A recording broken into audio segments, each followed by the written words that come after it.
पाकिस्तान में भारत के ऑपरेशन आक्रमण से जबरदस्त खलबली मची है। इस वक्त पाकिस्तान में खौफ का आलम है और ऐसी स्थिति है कि पाकिस्तान के जनरल और पाकिस्तान के पूर्व विदेश मंत्री बिलावल भुट्टो के परिवार पाकिस्तान छोड़कर विदेश भाग गए हैं।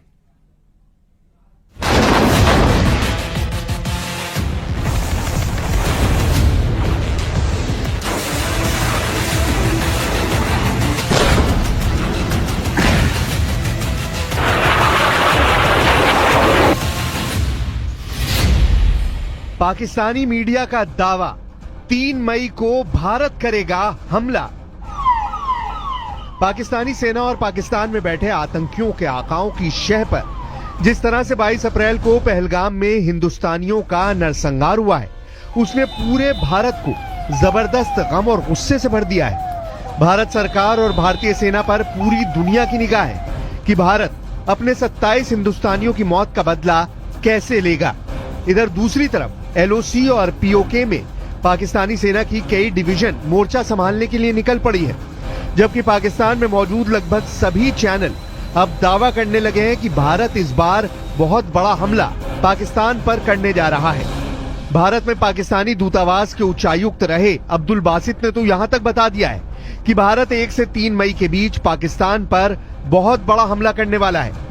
अब्दुल बासित ने ये नहीं बताया है कि उन्हें भारत के हमले से जुड़ी इतनी पुख्ता जानकारी कहां से मिली। जरा देखिए पाकिस्तान के पूर्व उच्चायुक्त अब्दुल बासित क्या दावा कर रहे हैं। भारत जो है कोई कार्रवाई करता है, जो करेगा वो आज हो, कल हो, हफ्ते के बाद हो। देखिए ना, पुलवामा का वाकया हुआ था 14 फरवरी को। हाँ जी। और बालाकोट का वाकया हुआ था 26 फरवरी को, यानी 12 दिनों के बाद भारत ने वो कार्रवाई की थी।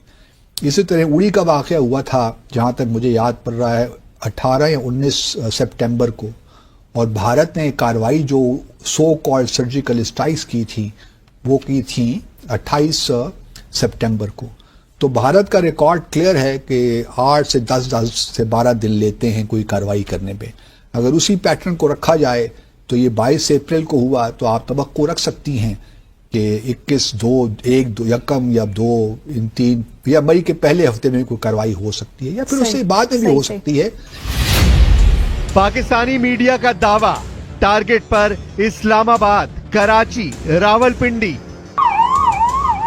इधर दूसरी तरफ भारतीय थल सेना के चीफ उपेंद्र द्विवेदी 15वीं कोर की बैठक जम्मू कश्मीर में कर चुके हैं और ऐसे दावे किए जा रहे हैं कि भारतीय सेना के तीनों अंग ने इस बार ऐसी जंगी तैयारी की है जिसका सामना पाकिस्तानी सेना 3 दिन भी नहीं कर पाएगी।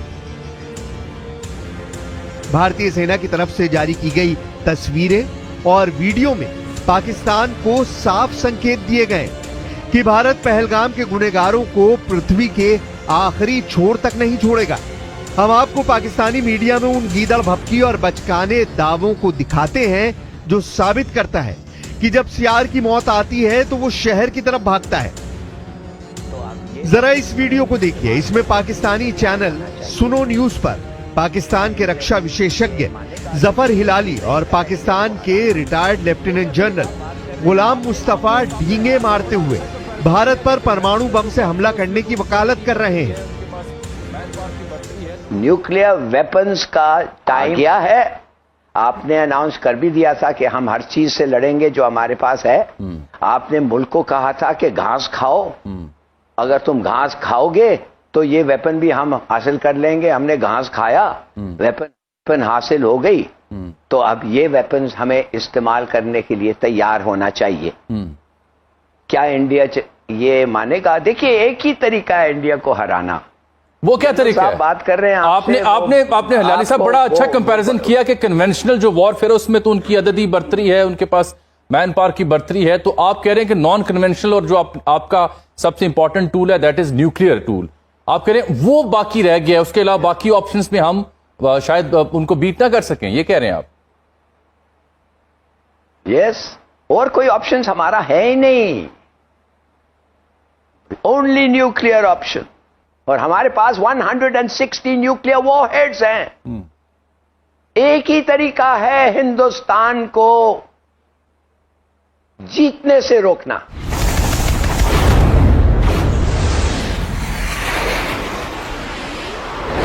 पाकिस्तानी मीडिया ये मानकर चल रही है कि भारत हर हाल में पाकिस्तान पर हमला जरूर करेगा। यही वजह है कि इस वक्त पाकिस्तानी मीडिया भारत के खिलाफ युद्ध करने की मुहिम का अड्डा बन चुका है, जबकि दूसरी तरफ पाकिस्तान की एयरफोर्स अपने F-16 जेट से खासतौर से LOC के पास दिन रात पेट्रोलिंग कर रही है। पाकिस्तान चीन से मिले VT-4 टैंक को तेजी से भारत से सटे बॉर्डर पर पहुंचा रहा है। POK में तैनात पाकिस्तान की 10वीं कोर, जिसका हेडक्वार्टर रावलपिंडी में है, उसके लेफ्टिनेंट जनरल इस वक्त भारत के हमलों को लेकर बुरी तरह से घबराए हुए हैं। आलम यह है कि पाकिस्तान में मेडिकल इमरजेंसी का ऐलान कर दिया गया है। पाकिस्तान ने पाकिस्तान अधिकृत कश्मीर यानी POK में मेडिकल इमरजेंसी की घोषणा की है। ये कदम तब उठाया गया है जब नियंत्रण रेखा यानी LOC के पास सैन्य गतिविधियां बढ़ गई हैं और पाकिस्तान को भारतीय हमले का खतरा महसूस हो रहा है। पाकिस्तान के नेता युद्ध की स्थिति में भारत पर परमाणु बम गिराने की धमकी दे रहे हैं। पाकिस्तान में लीपा और झेलम घाटी के स्वास्थ्य निदेशालय द्वारा जारी इस आदेश में कहा गया है कि सभी अस्पतालों और चिकित्सा केंद्रों में ड्यूटी पर तैनात कर्मियों को किसी भी अप्रिय घटना से निपटने के लिए पूरी तरह तैयार रहना होगा। इसके अलावा किसी भी कर्मचारी को छुट्टी या स्थानांतरण की अनुमति नहीं दी जाएगी और सरकारी वाहनों का निजी उपयोग भी प्रतिबंधित कर दिया गया है। भारत के chief of defence staff lieutenant general Anil Chauhan रक्षा मंत्री राजनाथ सिंह से मिलकर बॉर्डर के हालात और तैयारी के बारे में ब्यौरा दे चुके हैं। भारतीय सेना के अर्जुन टैंक ने राजस्थान से सटे पाकिस्तान के बॉर्डर के पास मोर्चा संभाल लिया है। अरब सागर में ब्रह्मोस मिसाइल का जलवा देखकर पाकिस्तानी जनरलों की पतलूनें गीली होने लगी हैं, जबकि LOC पर भारत ने जिस तरह से 600 गोलियों का जवाब 1300 गोलियों से दिया है, उससे पाकिस्तानी सेना भारतीय सेना के प्रचंड इरादों को भांप चुकी है। पाकिस्तानी मीडिया में जाना पहचाना नाम नजम सेठी, जो पाकिस्तान के पंजाब प्रांत के पूर्व मुख्यमंत्री रह चुके हैं, वो भी ये मानने को मजबूर हुए कि भारत के साथ अगर पाकिस्तान का युद्ध लंबा चलेगा तो पाकिस्तान को परमाणु बम का इस्तेमाल करना पड़ सकता है। पाकिस्तानी पत्रकार से नजम सेठी ने देखिए क्या कहा है। नजम सेठी ने धमकी भरे अंदाज में कहा कि भारत के एक्शन पर रिएक्शन पाकिस्तान जरूर करेगा। नजम सेठी ने गीदड़ धमकी देते हुए कहा है कि पाकिस्तान भारत पर परमाणु बम गिरा सकता है। नजम सेठी ने कहा कि अगर भारत पाकिस्तान के बीच युद्ध कुछ दिन चलता है तो भारत पाकिस्तान पर हावी नहीं हो सकता है, लेकिन अगर युद्ध लंबा चलता रहा तो पाकिस्तान भारत के सामने टिक नहीं पाएगा। फिर ऐसे में पाकिस्तान परमाणु बम गिरा सकता है। भारत तो वैसे भी डरा हुआ है, उसको पता है कि हम पागल हैं, कहीं कुछ कर ही ना दे। हम युद्ध से डरते नहीं हैं। एक हाथ में भीख का कटोरा और दूसरे हाथ में बम का कटोरा लिए पाकिस्तान भारत को जंगी धमकियां दे रहा है। पाकिस्तानी सेना के चीफ आसिम मुनीर ने एक बार फिर से जिहादी और आतंकियों की तरह हिंदू और हिंदुस्तान के खिलाफ जहर उगला है। जनरल आसिम मुनीर ने हिंदुओं के खिलाफ एक बार फिर से 26 अप्रैल को पाकिस्तान के खैबर पख्तूनवा प्रांत में ऐसा घिनौना जिहादी बयान दिया है जिसने भारत को और ज्यादा गुस्सा दिला दिया है। पाकिस्तानी सेना के चीफ आसिम मुनीर खैबर पख्तूनवा प्रांत के काकुल इलाके में पाकिस्तानी सैन्य अकादमी यानी PMA में कैडेट की पासिंग आउट परेड को संबोधित कर रहे थे। उस दौरान पाकिस्तान के नए फौजियों को संबोधित करते हुए उन्होंने कहा कि 2 नेशन थ्योरी इस बुनियादी मान्यता पर आधारित थी कि मुसलमान और हिंदू 2 अलग अलग राष्ट्र हैं, एक नहीं है। हम मुसलमान कभी भी हिंदुओं के साथ नहीं रह सकते हैं। हिंदुओं पर भड़कते हुए मुनीर ने कहा, मुसलमान जीवन के सभी पहलुओं, धर्म, रीति रिवाज, परंपरा और सोच में हिंदुओं से अलग है।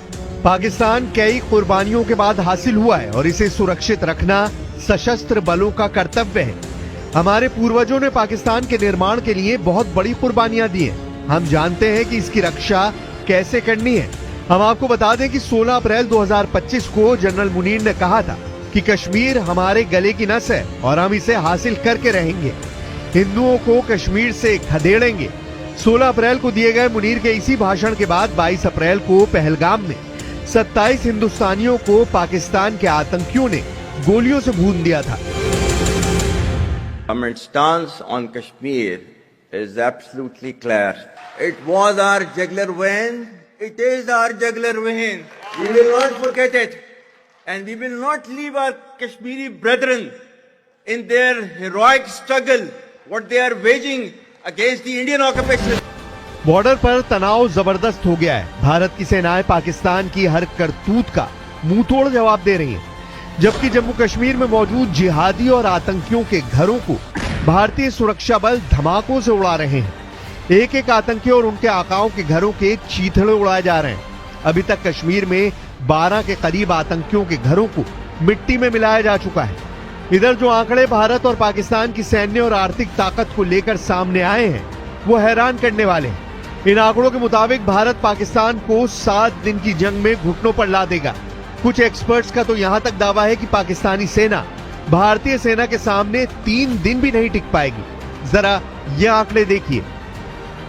अगर सैन्य बजट की बात करें तो भारत का रक्षा बजट इस समय 78.7 बिलियन डॉलर है, जबकि पाकिस्तान का रक्षा बजट सिर्फ 7.6 बिलियन डॉलर है। यानी भारत का सैन्य बजट पाकिस्तान से लगभग 10 गुना ज्यादा है। इसका सीधा मतलब यह है कि भारत के पास अत्याधुनिक हथियार, बेहतर ट्रेनिंग सुविधाएं और एक मजबूत सैन्य तंत्र है। पाकिस्तान के पास भारत का मुकाबला करने के लिए संसाधनों की भारी कमी है। जब बात विदेशी मुद्रा भंडार यानी फॉरेक्स रिजर्व्स की आती है तो पाकिस्तान की हालत बेहद खराब है। भारत के पास इस वक्त लगभग 678 बिलियन डॉलर का विदेशी मुद्रा भंडार है, जो उसे वैश्विक आर्थिक झटकों से बचाने में सक्षम है। इसके मुकाबले पाकिस्तान के पास सिर्फ 8 बिलियन डॉलर का भंडार है, जिससे वो अपनी जरूरत की चीजें भी मुश्किल से खरीद पा रहा है। जब खजाना खाली हो तो जंग लड़ने के दावों का धुआं निकल जाया करता है। शेयर बाजार के मोर्चे पर भी पाकिस्तान भारत से बहुत पीछे है। भारत का स्टॉक मार्केट इस वक्त लगभग 4 ट्रिलियन डॉलर के मार्केट कैप के साथ एशिया में सबसे मजबूत बाजारों में से एक है। इसके उलट पाकिस्तान का शेयर बाजार महज 100 बिलियन डॉलर से भी कम के बाजार पूंजीकरण पर सिमटा हुआ है। यह अंतर निवेशकों के भरोसे और आर्थिक मजबूती का बड़ा प्रमाण है। यानी पाकिस्तान ना तो सैन्य तौर पर और ना ही आर्थिक तौर पर भारत से मुकाबला कर सकता है। भारत कभी भी जो है पानी पाकिस्तान का नहीं रोकेगा। ये हमारे ऑफिशियल डिटेरेंस का एक हिस्सा है जी। हमारा डिटेरेंस इस बात जो है, अगर हमने न्यूक्लियर वेपन्स बनाए हैं तो उसमें एक ये भी है, क्योंकि हमारी सर्वाइवल का मसला है ना। बिल्कुल। अगर पानी नहीं आता तो हमारा सर्वाइवल खतरे में पड़ जाएगा। तो ये हमारा एक जो है, भारत को ये होशियार रहना चाहिए, 10 मरतबा 100 मरतबा सोचना चाहिए कि पानी को बंद करने का मतलब क्या है, या पानी को कम जो फ्लो है उसको भी कम करने का मतलब भी क्या है।